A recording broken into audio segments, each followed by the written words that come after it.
about what is price elasticity to make sure that we're talking about the same thing. So what is it from a theoretical perspective? It's a measurement for the relationship between a price change and a quantity change. And on the right side, you see the slope of the line. The steeper the slope, the higher the relation.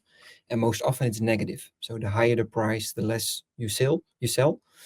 So right here, you see in this example that the score is -2, which means if you increase the price with 1%, yeah, you sell actually 2% less. So if you decrease the price with 10%, in theory, from the price elasticity score, you will sell 20% more. But of course, this is the theory. The practice is a little bit more advanced, and that's what we like to discuss in this webinar. And with SYMSON, we also like to make relationships through optimization. So what can you do actually with price elasticity is not only getting the insights about it, but also about optimizing your margin or optimizing the goal you have as a pricing manager. And most often, this is a margin optimization. To explain you this margin optimization with an example, I would like to use the next slide, where we have two products which we treat actually the same. So we have a non-sensitive item and we have a sensitive item, and both have the same sales price for now. Let's make it easy. Both have the same sales price of 80. They have the same cost price of 40. And also to make it easy, they have the same volume of 50 units per month. So this makes us that the total cost of this specific product is 50 times 40 is 2,000. And the revenue, of course, is the sales price times the volume.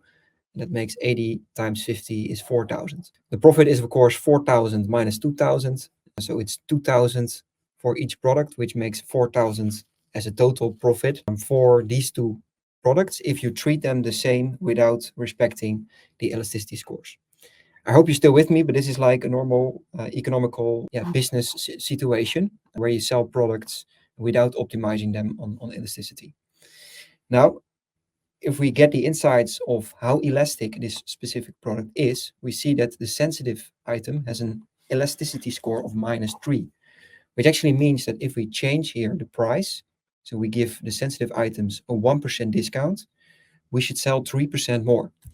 And with a non-sensitive item, the score is -0.4. So if we give it a 1% markup, we only sell 0.4% less. So then we design an experiment about this to test this elasticity scores. So we give the sensitive item a discount of 10% to realize that extra sales and to benefit from this very elastic product. For the non-sensitive item, we give it a 10% higher price, so a markup actually, because it only cost us 4% of the sales, but we get 10% higher revenue and higher sales.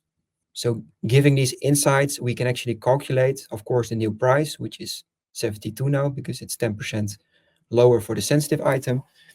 And we have 88 for the non-sensitive item, because that's 10% higher. The new volume is then 65, because compared to 50, that's the old volume. The elasticity score says that you sell 3 times or 30% more, because the elasticity score is -3.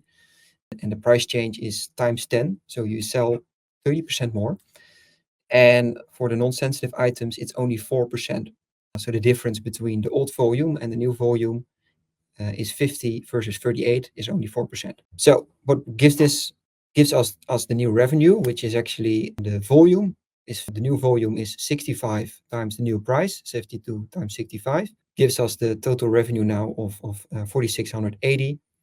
For the non-sensitive item, we have the new price, 88, and the new volume is 48, which gives us a new revenue of 4,224. I hope you're still with me. The new margin is then, of course, the new revenue minus the new cost is 2,000 euro 80.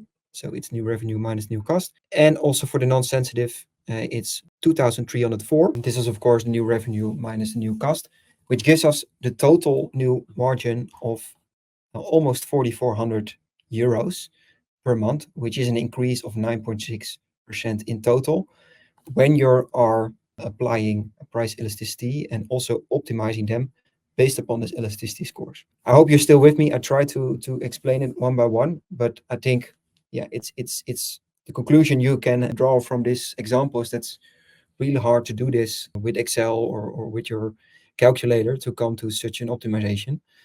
So that's of course why we designed SYMSON, to have all these calculations for you automatically and to set up experiments and to apply and benefit from these elasticities and margin optimizations recommendations.